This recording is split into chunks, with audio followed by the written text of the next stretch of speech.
This conversation with Lance Opp, an investment advisor representative of WealthWatch Advisors, is for informational and educational purposes only. Investment advisory services are offered through WealthWatch Advisors, an SEC-registered investment advisor. WealthWatch Advisors and Opp Financial are independent of one another.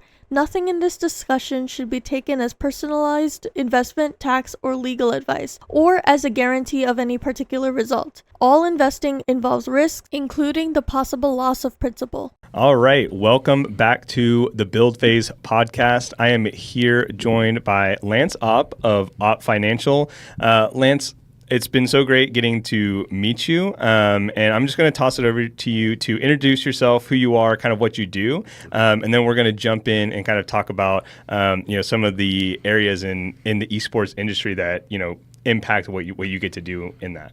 Yeah, absolutely. Well, I really appreciate you guys having me on here. For real, it's really nice to just be able to talk about what I do and how I'm helping. So, I'm Lance Opp. My firm's called Opp Financial. I am a wealth management firm, and I run this company for esports professionals, gamers, streamers, and game developers as well. So that goes in for Roblox and like Fortnite map developers and really that community as well. Sweet. So you really get to kind of touch and meet people that are touch the industry in a way that's like kind of on the peripheral side, right? You're a supportive piece of what that is that for esports. So yeah, absolutely. And we've run a full scope financial planning, wealth management, financial education. It's very important to me that it's provided for the scene, and I think it's definitely been underserved as it's either people don't know the scene as well, and they prefer not to try to get into it, and that's fair.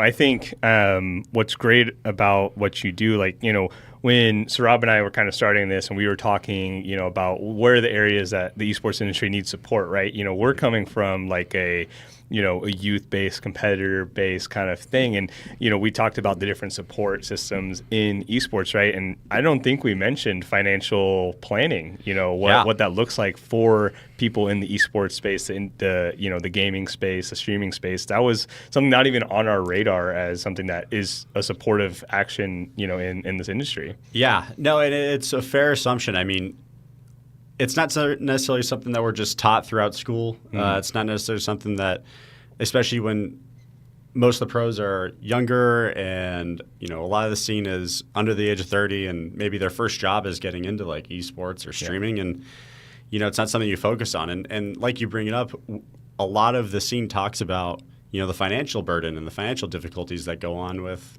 some games, scenes, organizations. And yet it's still a problem that we don't know how to address is the sustainability and the financial aspect of it. Yeah, for sure. Well, I want to, before we dive into more of the industry side of it and kind of the people you get to, work with or, the problems that you're seeing face them, I wanted to kind of get your background on, what kind of got you started in finance, what kind of drew you to this career path? Yeah, no, totally. Well, my background kind of stems from my family. I've had family in wealth management and the financial services business. My dad's been in it for 30 years. Yeah. My grandpa's been in it for 60 years. Wow. And, we have a lot of experience behind what goes on. And, for me, I always wanted to be just like them. But as soon as I matured, I really did appreciate the ethicalness and, what they're able to offer to people. And it could be life-changing for just even people outside in the real world. And so as I got onto it, I went with a company, and soon after I realized I probably should go independent just for the sake of myself and my clients as well. So yeah, I mean, growing up, you've probably gotten to see the impact that your family's gotten to have on so many other families, right? And I'm sure your grandpa has seen emerging industries, himself, and getting to help advise people who have come out of an industry that didn't even exist when he got started, right? Yeah, no, it's so true. He's definitely been through a lot of the market's ups and downs and a lot of companies' come-ups, and it's got to be that experience, man. You can't trade it for the world, man. It's really important to have, and how you handle a lot of things financially. Yeah, that's really awesome. my family has a background in that as well, and so I dipped my toes in that for a little bit before I realized like it's probably not for me. But what y'all do for people, even just outside of esports, right? Just in general, right? Like it can be life changing, and not everyone can do a lot of the things that y'all do by themselves, right? And yeah, no. Honestly, when I was going through the training myself and, certifications and all that stuff, before it, I used to be like, why doesn't everybody do this? Yeah. Like, why doesn't everyone invest? Why doesn't everybody budget like this?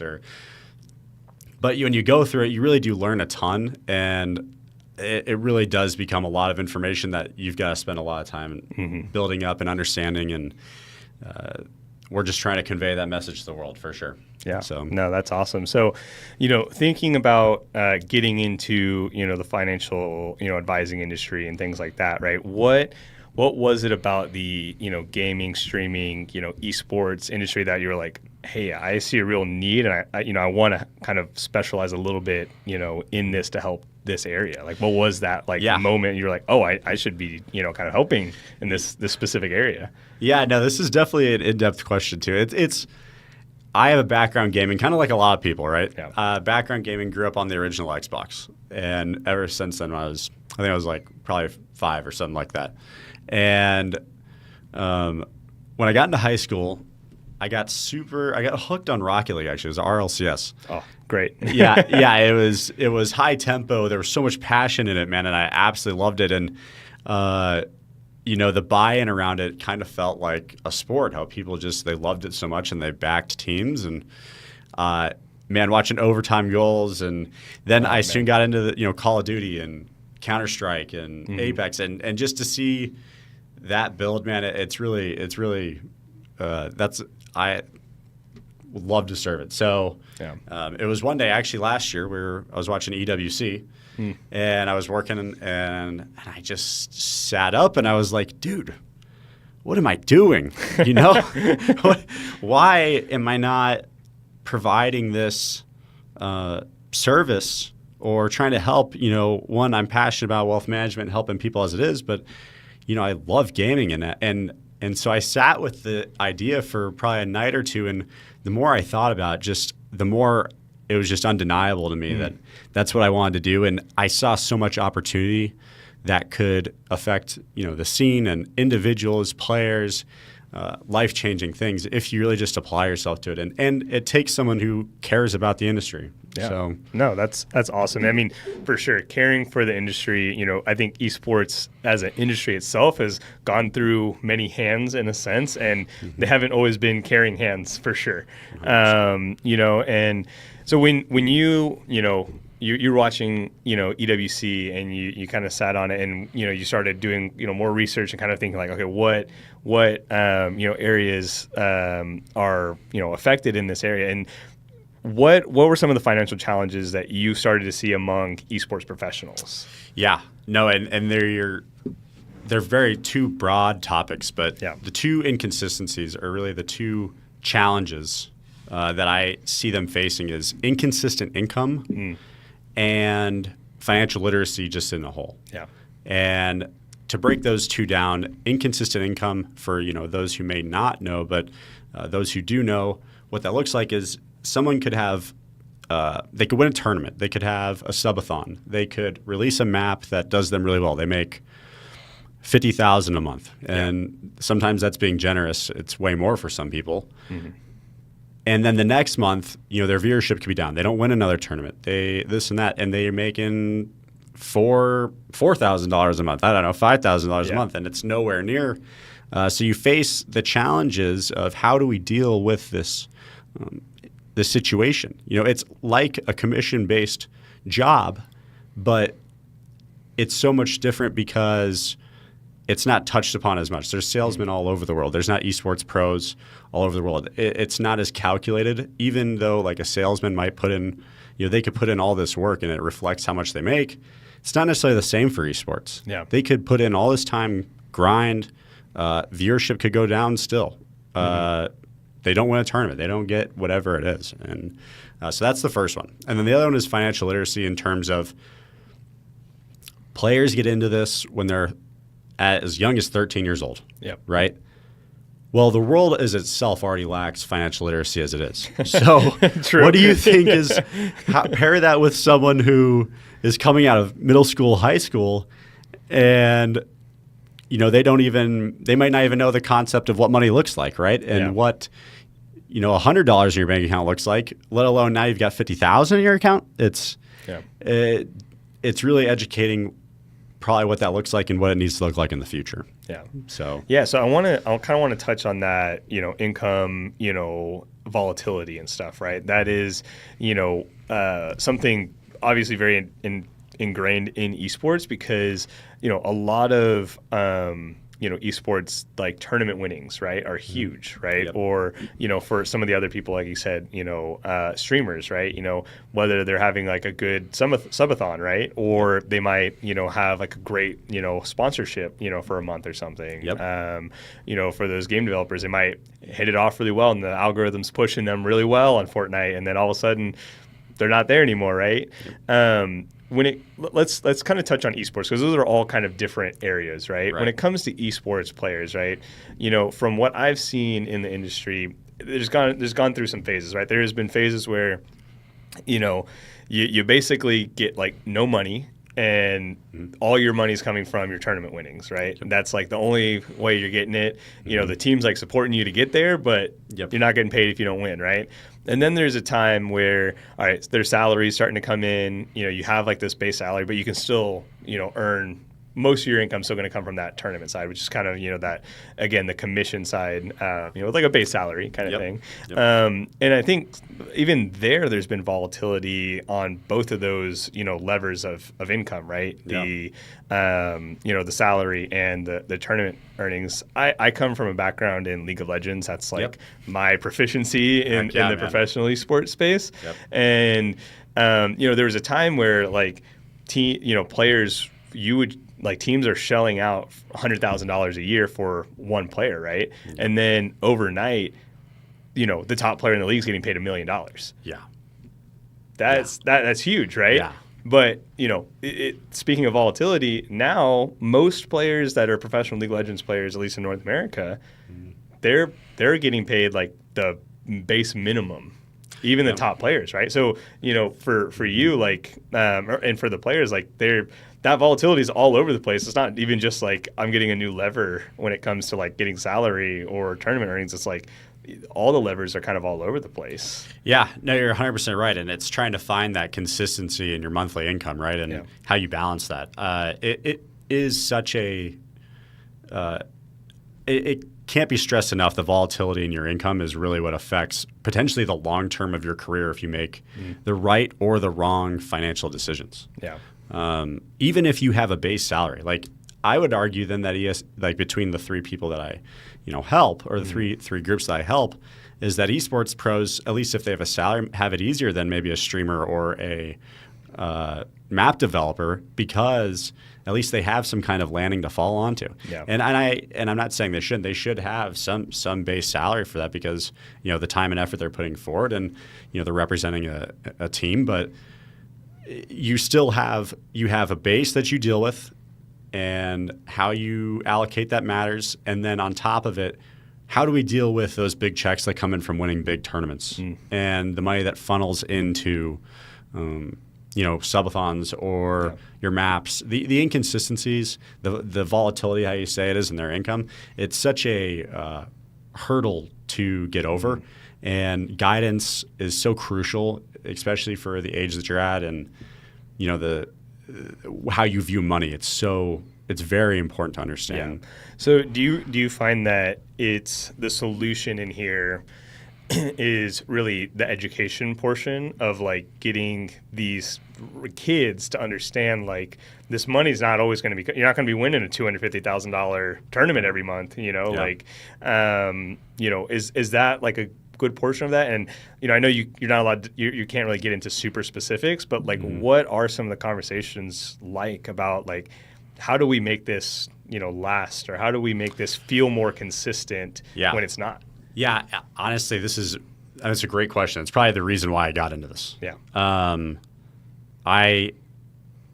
I'll go from this from like kind of give you 4 scenarios of what this looks like Sure. for somebody. And this is what I would convey the message to.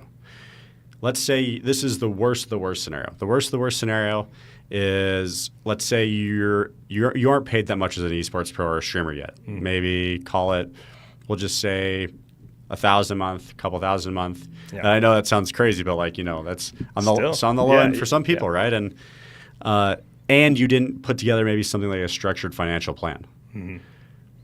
Well, when you do get dropped, or let's say like you get dropped from your team and it's unfortunate, or you have a down month on streaming, whatever it is, well, how do you handle that scenario if you didn't have a structured financial plan where you stored money in a way to lag out your career at least until maybe you get the next offer for another team? So that's just the low of the low. Because then what happens is people like that face the financial burdens of they ran out of money, they didn't spend it correctly, or they didn't manage it correctly, that they may face financial burden and unfortunately have to retire or quit and get into the real world. And you hate to see that for someone more than anything. I hate to see that because it's preventable. So then the next tier up from it is someone who, same deal, they may not be making that much, but they have a structured financial plan.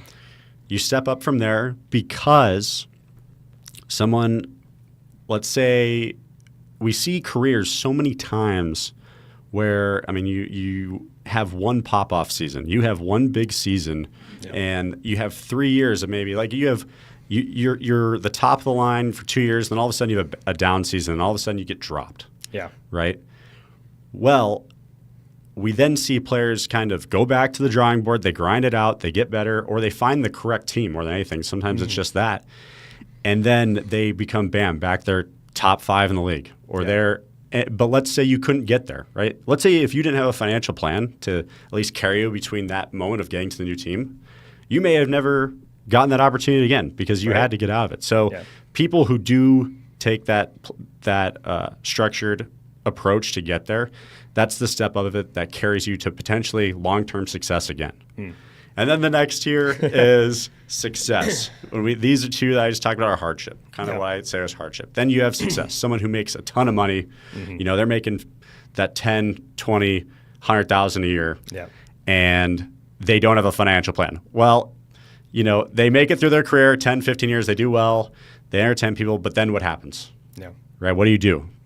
Like, you have to really ask yourself, when are you going to have to work soon enough? Because more than likely, you're going to probably find a job where it's not going to make as much as your esports career, which is crazy to say. Yeah, and you've spent the past 10 years in a very specialized, role that likely doesn't translate to a lot of real world jobs. And I say real world, like esports is real world, but it's its own bubble, right? 100%.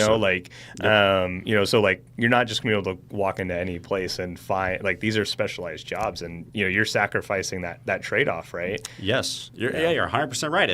And you could be 15 and then all of a sudden you're 30 and you got to get yourself in the job world, right? Yeah. That can be a really scary thing. And that kind of takes you into, what is the top of the line, the vision I have for someone who is super successful and they're making that money.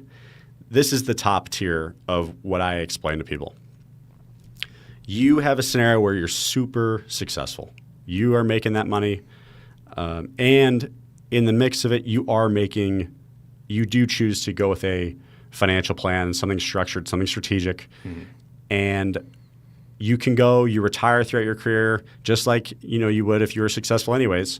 But now you're looking at a potential something that can carry you through even your retirement, right? You think about something that some people are making, could be making $5 million a year, right? Yep. And then all of a sudden, if they capitalize on that, you don't ever have to work again. It's very possible. Yeah, you can do whatever you want. Yeah, you can look back at your esports career, and I can just see this vision for them. They're 30 years, 40 years old. They look back at their esports career and like, man, I had a talent and I had a gift, and I capitalized on it with playing well and entertaining my community, and then I made the right financial decisions, and here I am. I am good for life. Yeah. Yeah, and I mean, whether you choose to do nothing or now you can choose to do something more like impactful, you can start a business, you can Exactly. and you can set yourself up to like not be in that situation, right? I think the best way that I say is like you're buying yourself time, no matter what. In Exactly. either of the situations that you have that financial plan, you're buying yourself time, right? Whether that's time to get you back on your feet and keep your career going in esports, or that's time for you to finish your career and you can do whatever you want. Like you don't have to stress about that, right? Exactly. I mean, you could not retire if you love streaming or you can love. keep going. Yeah, Yeah. you could stay in the career. You could, and some people love it so much that they should. They should if they want to. I mean, why not? You have so much here if you want it to stay, or you can get out and be done and do something else. Yeah. You have that freedom because you made those positive decisions. Yeah, and I think people look at professional sports as like a model for esports, right? And I think something specifically that the NFL does really well is they have like their player pension, right? Yep. And that and I'm pretty sure the NBA as well as the NFL, they have like a financial guidance class when you get drafted or when you get onto a team, right? Do all the guys follow that? No. But something that's great, on the professional side of traditional sports is they've got things like those player pension plans, right? For a lot of the teams or for a lot of the players who, they started when the league, was smaller, right? And it was not as big. It was not these $1 billion teams, $1 billion of revenue, right? They're now getting kind of paid like back pay almost for helping build and establish that. I know that's not really here in the esports space, right? And one, the leagues themselves are not super profitable at all. Depends on who what position you're in. Various players. So, but there are other financial structures as well to like that salary piece, right? If you've got like a small pension or whatever, for however long, that's going to like help give you some extra time as well, But no, I think that's great to like understand, like, for these players, right? Like they're buying themselves time, whether that's like, again, like getting their career back on track or, finding whatever else they want to do, Yeah. Yeah. You bring up a great point. I mean, the esports pros are not as far from NFL pros or NBA pro, like professional athletes, really, as they think they are. Really, they're not. In terms of they're in a situation where they're young, getting a ton of money, and it's how do you handle it from here? You really got to look at the history of it. I mean, there was a lot of NFL players who went through the trial and error of going broke. Yeah, straight out, like they made even tens of millions of dollars, and they go broke, right? Because of financial education, the concept of money, what do you do with it? And that's kind of how I view what I'm doing is like, how can I prevent the esports industry and the gaming industry and streamers from learning that lesson as well? Yeah. How can we get there before it happens? And I'm not saying it doesn't happen. There's probably some people, there is some people that they've had to learn that way, but it's not, can we get there before it becomes a real big problem? Like a lot of those NFL and professional athletes more than anything. Yeah. No, for sure. That's great. And then remind me what your second portion of that question was. So we talked about the income volatility, right? What was the second portion of that piece? Oh, the financial literacy. Financial literacy. Yeah, I mean, we kind of touched a little bit on it, but when you're talking to some of these people, or you're kind of building out like your plan, like where are the places you see like there's the most like, I have no idea what that is, or they might know a concept but they don't really know how to apply it. Like where do you find those gaps? Yeah, investments themselves. I can't say enough. I mean, you could talk about budgeting and they'll be like, okay, I can understand budgeting. Yeah. You'll have to go into detail about a lot of things. You'll have to go into detail about, but the concept of investments and themselves and what investing long term looks like for you and what types of investments there are. It's definitely a foreign subject because more than anything, we don't talk about it in our schools. We don't talk about it even sometimes through college. So when I have when I have my clients and the players that I work with and organizations and stuff like that, part of it is you have to have a clear relationship with these players who you're working with. You have got to create a relationship where they will understand their investments and what investments are as much as you do. And that comes from having you got to care about the person more than anything. You have to have their best interest.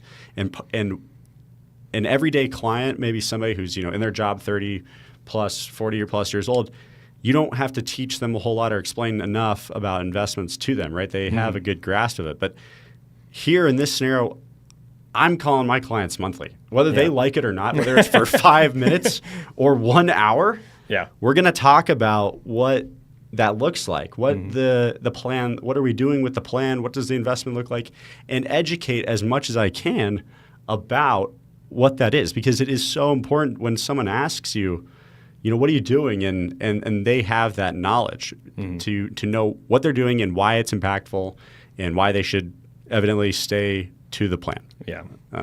And what would you say is like the biggest misconception that some of the people you've talked to have? Like, what is something where they come in, like they think they know it, and then it's like, hey man, like that's not how it works or something. Yeah.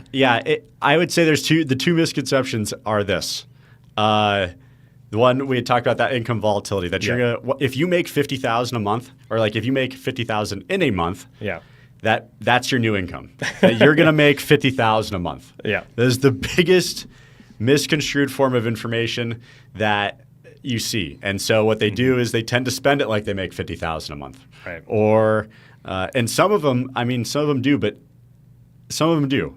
I'll say that. But that even then not sustainable through a couple of years or a year or until we see a career or a streamer or somebody like that. At least commonality of it. There's obviously the big guys and stuff like that who do that. But you need to understand that is not forever quite yet. You have to understand your lows and your highs of your income. And then the other misconception is this, and I think this is so important for people to hear. Not every person who invests has to be those top guys. Not every esports pro, every top streamer. You don't need to be the guys who make $10,000 plus a month. You don't have to be the people who make $5,000 plus a month. The reason why I say that is because there's people in the world who already live off of 180 to 100,000, and they invest some of their money for the long term, right? When we just think about, like you said, with pensions and 401ks and stuff like that. But we think about a 15-year-old, right, or like a 20-year-old, 25-year-old. They have potentially less expenses coming in, right? So if they have less expenses coming in, they have still more free money, even if they're making $60,000 a year or $5,000 a month, right? Those people have absolutely all the ability to invest as well in their future. And they think the biggest misconception is just that they think you have to be making this absolute abundance of money to make those life-changing decisions. Yeah. No, and the thing about investing is that like the power of compound interest is, it's priceless. It's priceless. Time, insane. Time is undefeated. Yeah, and even for a lot of these pros, right? Even like the ones who are out of mom and dad's home, the ones who a lot of their expenses are paid for. They get housing. They don't have a lot of expenses outside of the fun things that they want to spend their money on. Right? Exactly. Yeah. Like for those who are listening, like you may not be. It's a crazy thing to think about, but these esports pros are getting paid, and they're also getting their apartment covered. They're also getting their travel covered. They're also getting clothing, like food. Expenses are being covered. So there is excess cash flow, regardless of what you're making. A lot of the times. You can't say it for everybody, but a lot of the times you do find that. Yeah. No, that is awesome. Thank you for, and I think that's really good insight into how these young kids who are getting involved, they don't have that concept of money, right? Right. And I think unfortunately that is what's kind of like shown to them. You know, like you see this, you know, in the media, you know, your favorite streamer, you know, drops 100K or whatever, you know, like they you know, I'm watching it, like, you know, Click's most recent video on YouTube is my $6 million apartment or whatever. Like, all right, man, like Click's he might be able to do that, but, you know, not everyone's dropping, you know, $6 million on an apartment, you know, like. You're 100% right. Yeah. He's a great example. They're doing a great job with Clicks and, you know, Clicks Gaming and stuff like that. They do a great job. Yeah. And I mean, I would assume he's got, you know, like people who, like, he's built not just like one form of kind of like income, right? 100%. You know, he's got these different levers that he's kind of established. If he wasn't, you know, a Fortnite pro, right? Like he's still going to be, you know, okay with some cash flow. So. Yeah, and that's honestly, I try to, like, I was kind of telling you before, like, we try to be a one-stop shop over here as well. Yeah. If you want to build your brand, if you want, you know, an accounting team, a law team, if you need to deal with contracts, whatever it is, we are a place. I need to be a person that they can just go to with those kinds of questions. And I've built that with, you know, my network that I've built up and the people that we've partnered with. I feel so confident after a lot of things, just sending people to the right people. And if it's not directly me who's going to service for you, I have that network of people that you can latch onto, and you just got to give me a call. You just got to send me a text. What do you need? Yeah, no, and I think that's great. You know, it's not just about your personal finance plan. It's like, you know, what are those ways that we can, you know, insulate ourselves from that volatility too, right? You know, Absolutely. You know, how can we set ourselves up for the future, right? I mean, you know, you can look at someone like Mr. Beast is a great example, like of, you know, YouTube. I mean, he's got, you know, Feastables and like all these other things. You know, he's got, you know, merch. Like, you know, you look at the people who are the most successful long term, and it's people that have set themselves up, you know, for, you know, multiple, you know, what are they building with who they are now, right? Exactly, to set them up. Exactly, yeah, and I'm very involved in talking to agents too of the players I work with, and what you're talking about, why those guys are so successful is they themselves are the brand, they are the business, and so, you know, they have definitely people around them with great guidance, but like you said, one way to diversify in a way to get your income up is, you know, you have a brand through streaming. You are an esports pro. I know it's a total life balance too, so I know it's very hard to do for a lot of pros. I'll say that. But if you can keep expanding, it's a great avenue to go through. It becomes really lucrative. Awesome. So what is something that, you know, teams or orgs or coaches, what are something that they can do to better support their players, you know, in a financial sense? Like, what can they do to help them? You know, like I mentioned earlier, like, you know, the NBA and the NFL, they kind of set up those financial classes. What can they be doing? Even their agents, what can they be doing to help set these guys up so they're not in a position where they're struggling? Yeah, no, it's a great question. I think this comes down to a couple things. You need to find people who have that financial background, but paired with people who actually care about and understand what the lives that these people go through, what we go through. What do streamers, players, what does their everyday life look like? Because if it's someone who just sees a dollar sign in the community, they're not going to have it for your best interest, and they're not going to take enough time to care about it. So how they can help these players, it's very crucial. And it's something that, you know, we actually do and provide, and just for people that we work with and, you know, organizations, if they want it, is we will go do workshops at the organization's facilities. So we go to orgs, you know, if they have a content day and they have a bunch of streamers in, a bunch of players in, or we go on a Zoom call or whatever it is, Teams, Discord, whatever you want it to be, and we'll do financial literacy, like call it a lesson, but it's really like, you know, we'll just provide some insight on what their careers could look like, how they can capitalize on things. What does, you know, basics financially, and then we leave the floor up to them to ask a bunch of questions and say, you know, and you'd be surprised, people will ask questions for a while, and they actually do take good interest in it once they kind of realize, I'm in that position, but what do I do?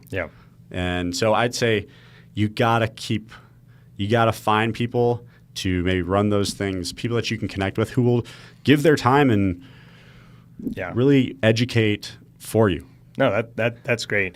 You know, thinking about the industry, like the ecosystem behind how esports works, what are some changes, structural changes that you could see helping, the long-term, player health and stability financially, right? We talked a little bit about some of the systems in professional sports, but, what do you see as things that are lacking, or what do you think the things that could come in and like really help kind of stabilize, some of this volatility for these guys? Yeah, it's got to be putting importance on financial literacy and putting importance that, like you said, like at the beginning of this podcast, like we didn't even mention it. Yeah. Like when we talked about it, it's got to come out to light because it is money's a big deal. Whether we like to say it or not, it can be so powerful. It can be so powerful for you. And it's so important to have that knowledge in it.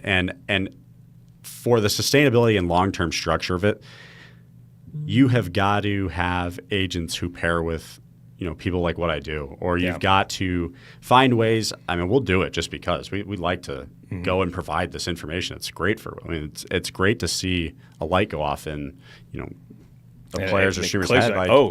Exactly. Like, well, this is what we can do. That's crazy. But it does start really in the education system as well. It's overlooked and talked about enough. We need education. We need financial literacy in the education system. 100%. Yeah. It still stands today. Yeah.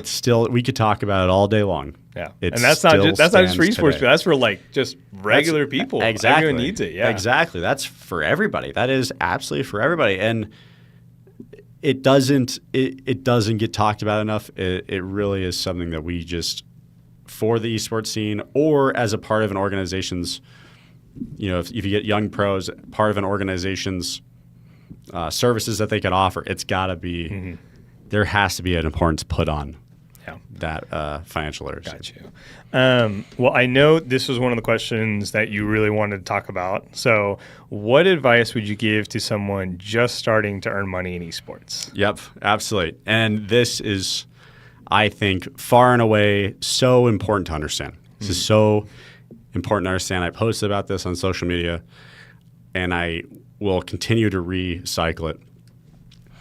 The money that you earn today, and I'm talking straight to professional esports players, I'm talking to streamers, I'm talking to players, I'm talking to game developers. The money, and this is really good to anybody, honestly, but this is what we're talking about right now. Yeah. The money that you earn today is not life-changing. It could be 10,000, it could be 20,000, it could be 100,000. It's not life-changing. And now everyone will be like, why? What do you mean? What do you mean that's life? That seems life-changing to me. Yeah. It's not. And the reason why I say it's not is it's because you could allow that money to sit in your account and you willfully spend it away over time, over a couple of years or so, and it's gone. Then how life-changing was it for you? So it is, again, I repeat, it is the money you make today is not the life-changing part. It is what you decide to do with that money. Wow. Where do you put it? Yeah. And so you have, as an esports player, streamer, you have the opportunity of a lifetime. Capitalize on it. Wow, that's powerful. I mean, that could go for anyone, right? Like, absolutely. It's the decision. Like, what do you do with that? And I think that's very powerful, right? The money doesn't change your life. It's, what do you do with that? To change you it? have to view it as an opportunity to level yourself up or to make things, whether that's investing it back into yourself as a brand or a business, or that is, putting it into your portfolio investments in general. Yeah. Like how you have now just unlocked an opportunity to make it life-changing. Yeah. And it's so crucial. I think that's so important. Wow, that is a very powerful message, and I couldn't support that enough. Like we're gonna clip that. That's going out there, but no, I mean it's so true. It's so true. So I do want to touch on so we've talked a little bit about life after competitive play and things like that. If you could change one belief about money in esports, what would it be? I would change how money is viewed. I think it's viewed very lightly. Yeah. I think it's taken very lightly, and hence why you get poor spending habits and stuff like that. And I know it all stems from stuff like financial literacy. Yeah. The one thing I change is how is money viewed. I think when that comes around, and I'll say this actually, and I will say this unbiasedly to the United States and EU. I think that there's some cultural differences as well. I think in the United States you find some commonalities where, we're a little bit, we're spenders. We like the flashy, we like the, go get yourself a car if you want a tournament kind of deal. But, I see a lot of players in Europe, they're a little bit more conservative. They save a little bit more, and they, evidently do choose to make that decision to invest in their future. And it's very, Yeah, I feel like in the U.S., like, money is like an identity thing. Oh my right? God, yes. So true. You haven't made it, you're not someone until you've got money, right? To show, right? That's the important part, right? Yep. Is to show, right? So these guys, they take home, $50,000, $100,000. All right, I'm leasing a Lambo. Like, all right, dude. Leasing's so funny too. Yeah. Okay, you don't even all right, have fun with that, but it is like flashy, right? And for whatever reason in the, American culture, it's like, oh, like that guy's made it, and then and it's like like a positive feedback loop for these people, right? Where it's like, oh, like I flashed my money, I actually made more money. Let me flash some more money, and it can be used positively in a sense. Like you look at Mr. Beast, who's done a lot of great things with these large sums of money, right? And it's like everything now is like $1 million. I remember when he first did his $1 million thing, it was like, what? That's crazy. Now it's like everything's $1 million with this guy now. Yeah, exactly. And now that you bring that up, it is like kind of something to think about. Like when you see, let's just say this, let's say, Mr. Beast giving away $50,000, right? Yeah. Someone who watches that video, I would say they view and they read it on a tweet or they read it on a TikTok or whatever it is. They view that 50,000 and what that looks like different versus if they saw it in their own account. If that makes sense. Yeah, for sure. That 50,000 is like juicy, like, oh my gosh, like that's amazing. Yep. And then you look at your own bank account or your brokerage account, and you're like, oh. Yeah. Like I've got that. I'll just spend it. I'll just spend it. Yeah. Right. And then I would say it makes it really diminishes what 50,000 is or X amount of money is. Yeah. Right? It's like that, like you said, it's not life-changing money until you kind of almost decide that it's going to be life-changing money with the, how you use it and stuff. Exactly. Yeah. Yeah. No, I think that was great, touching on the cultural part of it, because it is, it's very true. And esports is that is very big in esports, is that flashiness, and esports streaming and content creation for sure, maybe less on the game developer side, they're not usually public-facing figures, right? Yep. But they like to get public-facing figures like the streamers and, pro gamers and stuff. Yeah. No, the game developers region with Roblox and Fortnite, it's such an interesting group for sure, because sometimes you'll be someone you would never expect, right? And you go and they're making the reports are insane. I think what it's the top earner this year is like $30 million a year. Oh my gosh. And they said I think it's at over over 1,000 people are making $800,000 in Roblox revenue this year or last year. Let's not quote it directly. I think I've seen some reports on that. Yeah. So wow, that is incredible. These financial literacy things, these, approach to money, right? We're talking specifically in, this space because we know it's needed, right? And we see that need and we can help speak that language to, the esports space, right? The content creation space, right? But those principles, all the things you said, those are life principles. Those are things that you can, whatever situation you're in. You're absolutely right. That's why it sounds like this could really apply to anybody. But players who are 15, 20 years old, you gotta really understand the importance. Yeah, and I think what's great, about talking, with you and that I've come to kind of find out about you is you really want to you care for the person, right? You don't your conversation is I want you to set yourself up. Right? Excellent. And exactly. I know a lot of people have, misconceptions about advisors and, people, wanting to like handle their money and like, that and stuff. And, there's like a mistrust when it comes to that, or like, Absolutely. the incentive of like, oh, well, you're going to make money off of my money. It's like, well, hey man, I'm trying to like set you up. Like, yes, that is my job. That's how I make a living. Right. But yeah, it's not like, it only works if you really care for that person. Yeah, and that's 100% right. Hence why I talked about I'm a one-stop shop. Yeah. Because a lot of people, and we've talked about this, a lot of businessmen have come into the scene in terms of esports who didn't understand it. All they saw was an ROI. And you still see advisors who do it with very wealthy streamers. Hence why they only go after the wealthy streamers. Right. You think they care? I won't speak for them. But how much do you care about esports if you're not going to help out everybody? And so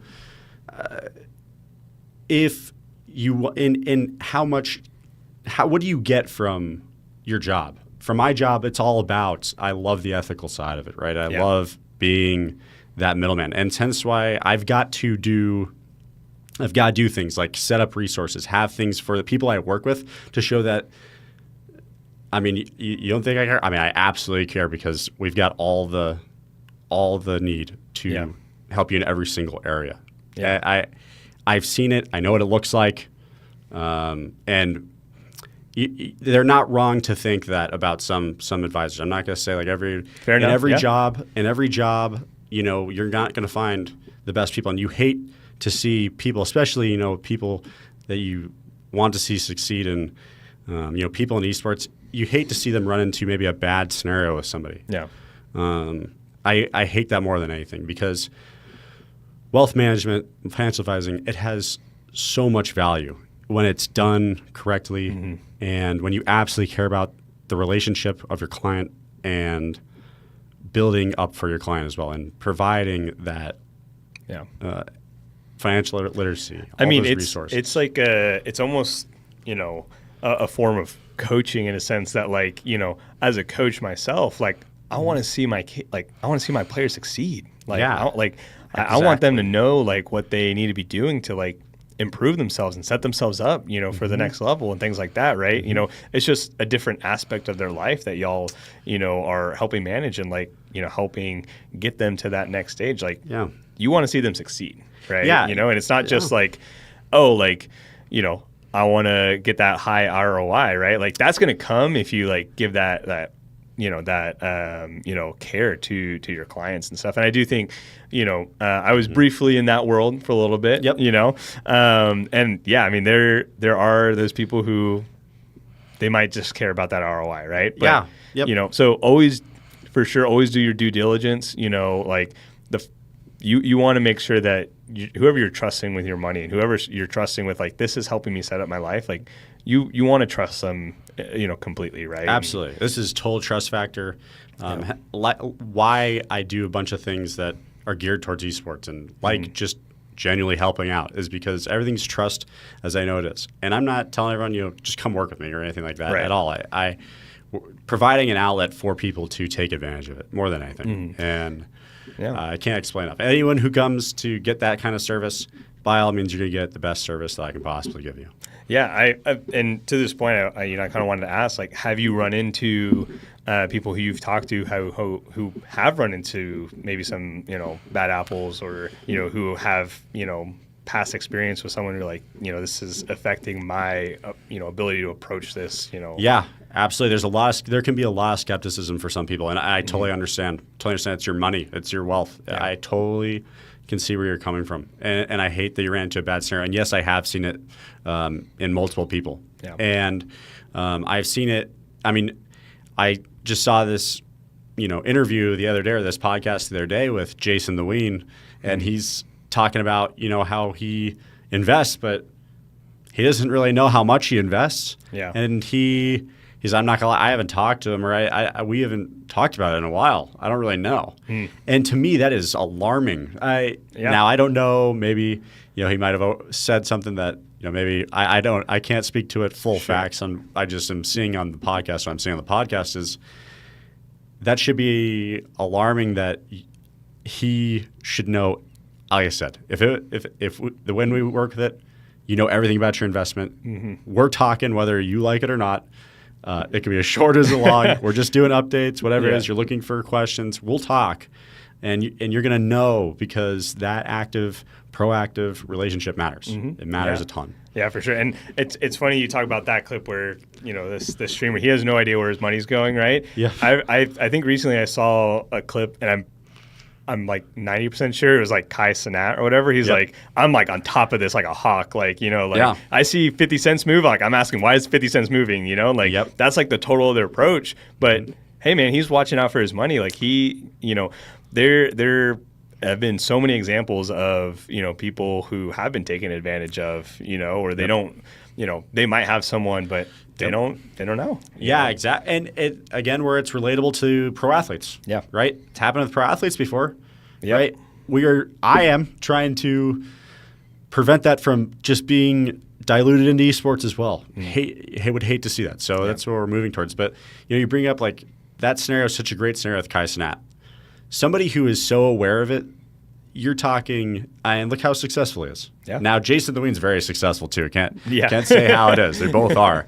But long term, I'd love to see where that goes for Kai versus maybe someone who doesn't look at it like Kai, because hats off to him, man. That is so important to understand. Mm-hmm. Yeah, it doesn't mean this other guy doesn't have great advisors Not and at stuff all. like that, Not right? at all.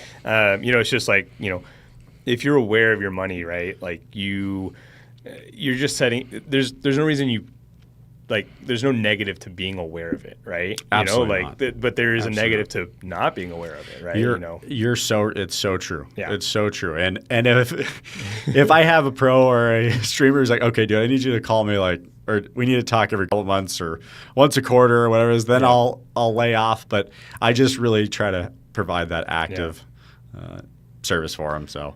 Awesome. Well, Lance, it's been so great getting to talk to you, learning about what you do, you know, in the esports industry and how you're supporting, you know, esports players, streamers, you know, game designers and developers. It's really fascinating to jump into that world with you and see the impact that you're trying to make on the industry as a whole. I think, you know, it's such a positive, you know, energy you're bringing into it, positive, you know, impact that you're going to bring into this space. And, you know, I'll leave the floor open for you. If there's any last thing you want to talk about, you know, real quick, you know, about the esports industry or what you do, you know, how people can find you, you know, if they're an esports professional, if they're a streamer, if they're, you know, a game developer, how can they find you and get in contact with you? Yeah, absolutely. I mean, it's probably best to find me on socials, honestly. I'm on the two main ones that I'm really on are, I mean, you can find me on Instagram, but you could really primarily find me on X, Twitter, whatever it is, and then LinkedIn as well. And from there,